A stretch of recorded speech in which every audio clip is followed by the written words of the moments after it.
सब कैसे इधर हाँ ठीक एक सेकंड रुकिए। एक मिनट सर। पीछे से मोबाइल नहीं, पीछे से नहीं, आगे पीछे से। पीछे से कोई मोबाइल नहीं चलाइएगा। हाँ डॉक्टर साहब कैसे क्या हुआ आपके साथ? देखिए आज चुनाव आज था, हमारे यहाँ चुनाव था। तो चुनाव के दौरान करीब 5 बजे के लगभग मेरे मोबाइल पे फ़ोन आया। मैं परबत्ता से गोगरी की तरफ आया था। हर बूथ पे मैं देख रहा था। बहुत जगह राजद वालों ने ज़बरदस्ती भी पोल किया, धमकाया। सुबह में हमारे कार्यकर्ता को मारा, तो मैंने उस पर पुलिस में भी एसपी को भी बताया। वहाँ पे एक सरवण यादव करके थे हमारे, एक ठाकुर अति पिछड़ा कार्यकर्ता थे परबत्ता में, तो उनको तेमथा में जा कर के बोला किसको वोट देंगे, तो बोला तीर को देंगे।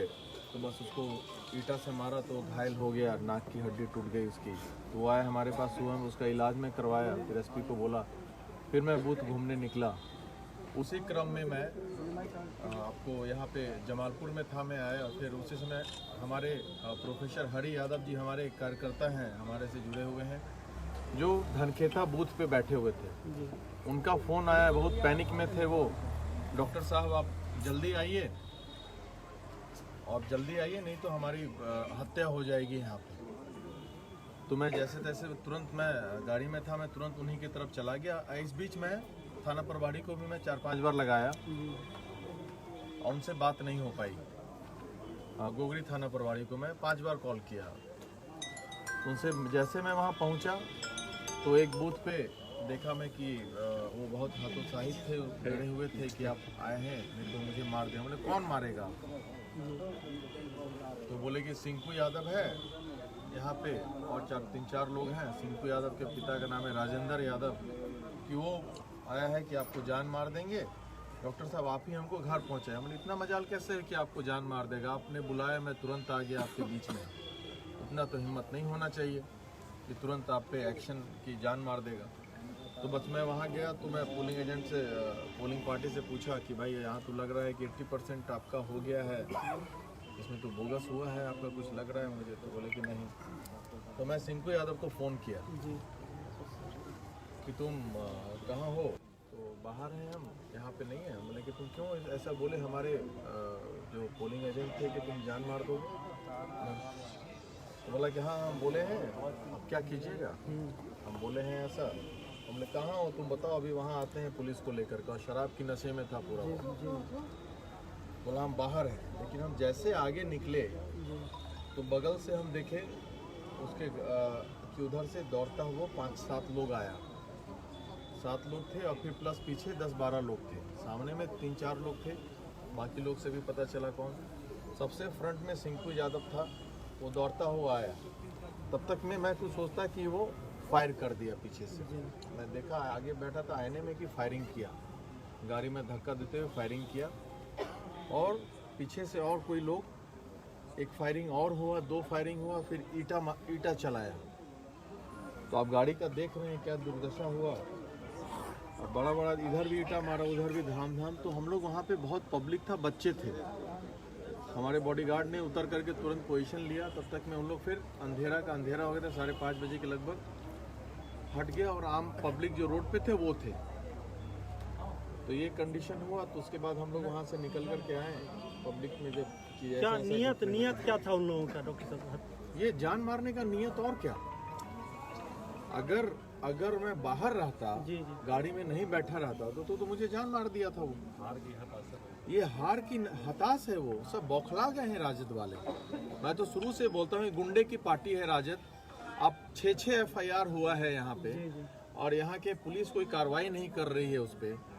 मैं एसपी से भी बात किया हूँ, 6 FIR हुआ है। हमारे पहले राजेंद्र यादव जी पे गोली चलाया, हमला किया। आपको राजकिशोर यादव जी नगर चेयरमैन के प्रतिनिधि हैं, जो है। फिर ऐसे एक कार्यकर्ता पे, 2 कार्यकर्ता पे हमला किया रास्ते में। फिर अल्टीमेटली मेरे पे कर दिया। आज सुबह में हमला किया हमारे कार्यकर्ताओं पे। तो ये तो बौखलाहट है। आप बुरी तरह वो हार रहे हैं। रिजल्ट आप 10 तारीख को देख लीजिएगा। मैं तो बोलता हूँ ना कि गुंडे पे चोट करें, तीर पर वोट करें। तो सब बौखला गए हैं गुंडे हमारे यहाँ के, और गुंडों को मैं ही सहतूंगा। मैं बता रहा हूँ कि जितने फनप हो गया ना उनका अंत अपना कर लिया, मेरी बारी है। गुंडे को लाइन पे मैं ला के रखूंगा और एक एक गुंडे को चुन चुन कर बर्बाद कर सलाखों के पीछे भिजवाऊंगा उनको। मैं वचनबद्ध हूँ। कानून का राज है नीतीश सरकार में और मैं उसको फॉलो करूंगा अच्छे से और कानूनन तरीके से सबको बर्बाद करूंगा अच्छे से एकदम। ये सब आप जानलेवा हमला कर रहे हैं, ये हताशा का परिचय दे रहे हैं आप। अपनी हार के पहले ही हार मान चुके हैं और शराब की नशे में एक बच्चे को जान मार दिया गाड़ी से चिपके रैली में, राजद वाले दिगंबर चौरसिया की गाड़ी से, प्लस एक गाय को मार दिया।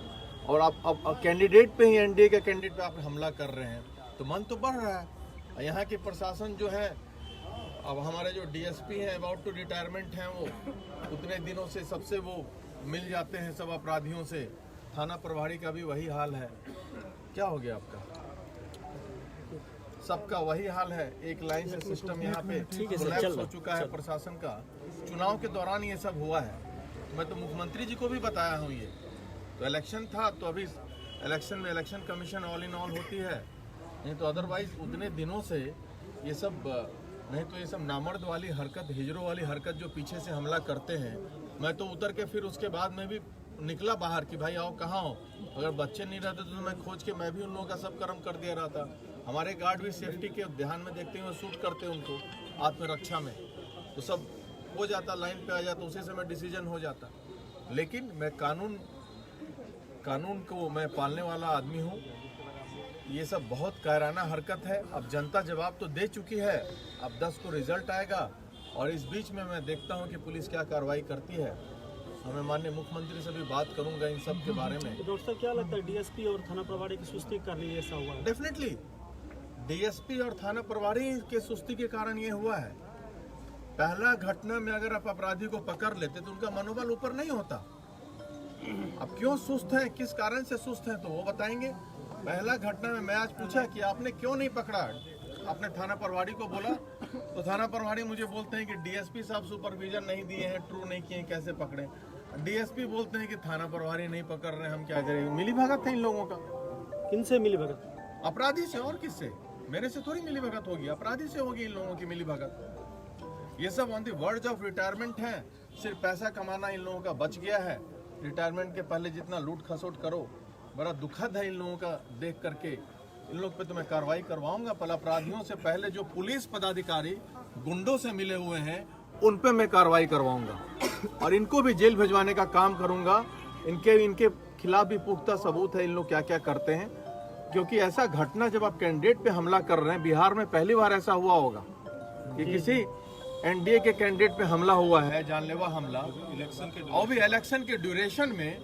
और इतना हिम्मत देखिए अपराधियों का, जब तक आपको पुलिस की बर्दाश्त नहीं मिलेगी, अपराधी इतना नहीं हिम्मत कर सकता है कुछ घटना के अंजाम देने का। जी जी जी। इसको थोड़ा ऐसे भी किया जाता है, ऐसे। हाँ, तो ये हाल है। और आपको कुछ पूछना है तो पूछिए। जंगल राज ये लाना चाह रहे हैं और जनता ने जंगल राज पे फिर चोट कर दिया है। जंगल राज तो आने वाली नहीं है। और बाकी अभी तो कल से अब इन अपराधियों पे चोट होगा। इसके लिए चाहे पुलिस पदाधिकारी पे कार्रवाई करनी पड़ी तो वो भी मैं करवाऊंगा सरकार से बात करके। और जितने लोग मिली भगत किए हैं इस आपराधिक घटने में, ये 6ठा आपराधिक घटना हुआ है चुनाव के दौरान, आप लोग भी देख रहे हैं। जी 4 FIR, आज 5वां FIR, 5 FIR पहले हो चुका है। सुबह में 6ठा, ये 7वां FIR है। 7वां आज अभी घटना जो कैंडिडेट पे ही हुआ। इन लोग बौखलाहट का परिचय है और चुन चुन के सभी गुंडों का एक एक उपाय होने वाला, आप निश्चिंत रहें। एक एक गुंडों को मैं चुन चुन करके उन लोगों को सलाखों के पीछे भेजूंगा। उसके बाद जैसा अमन चैनपुर में था, मैं कहता था लोगों को, भाई इन लोग जात पात के नाम पे गुमराह करते हैं, आप लोग गुमराह मत होइए। ये गुंडा राज है, ये गुंडा राज लाना चाहते हैं ये लोग। ये गुंडा राज के पीछे पागल हैं सब राजद वाले। अब देख लीजिए, अब बोलना क्या, आप खुद देख रहे हैं। जानकारी दिए क्या छापेमारी उस गांव में चल रही है सर, अपराधियों को मैं बोला कि अब अरेस्ट कीजिए, घर में है वो अभी। अब पता नहीं इन लोग क्या कर रहे हैं, कुछ पता नहीं है। डीएसपी भी वहाँ आए थे, बोले भाई महाराज आप कैसे आ गए, आप तो अपराधियों से मिले हुए हैं, आपकी क्या जरूरत है यहाँ पे। मीठा मीठा बात करना डीएसपी का अपराधियों के साथ 60 गांठ में, सुबह का चाय शाम का चाय, क्या सिस्टम बन गया है। चुनाव के दौरान हम लोग भी कुछ नहीं कर पा रहे थे। ये सब तो एकदम on the verge of retirement. Most corrupt DSP मैं आज तक नहीं देखा था ऐसा, आज तक मैं 10 बार कॉल में थाना प्रभारी को 8 बार कॉल किया। स्क्रीनशॉट में आपको दिखा देता हूँ। I did not receive the call only. घटनास्थल पे जो पुलिस वाला है वो भाग गए वहाँ से। घटनास्थल पे जो पुलिस वाला आया वहां से भाग गया। थाना का पुलिस था ना वो, थाना का पुलिस था। कहाँ का था वो इलेक्शन भागा कि नहीं? भाग गया वो। यहाँ पे ये सब हो रहा है, 3 सिपाही थे भाग गए वो।